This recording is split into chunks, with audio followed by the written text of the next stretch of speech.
Tata Motors వాళ్ళు కొత్తగా curve EV లైనప్‌లో సిరీస్ ఎక్స్ రేంజ్‌ని లాంచ్ చేశారు. ఇందులో 55 కిలోవాట్ అవర్ బ్యాటరీ రేంజ్ మాత్రమే ఉంటుంది. పాత 45 కిలోవాట్ అవర్ బ్యాటరీ లైనప్‌ని కంప్లీట్‌గా రిమూవ్ చేసేశారు.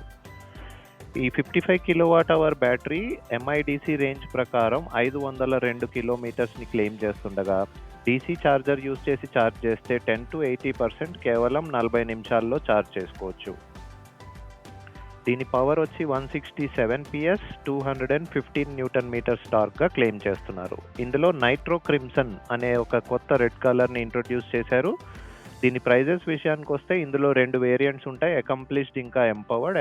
బేస్ మోడల్ అకంప్లిష్డ్ X55 వచ్చి 16.99 లాక్ ఎక్స్ షోరూమ్‌గా ఉండగా, ఎంపవర్డ్ X55 డార్క్ ఎడిషన్ వచ్చి 19.49 లాక్స్‌గా పెట్టారు. మా ఈ కొత్త 1 మినిట్ అప్డేట్స్ వీడియో మీకు నచ్చినట్లయితే లైక్ చేయండి, మీ ఫ్రెండ్స్‌తో షేర్ చేయండి, కామెంట్ చేయండి. ఇంకా మోహన్స్ ఆటో వరల్డ్‌ని సబ్స్క్రైబ్ చేసుకోండి. బాయ్.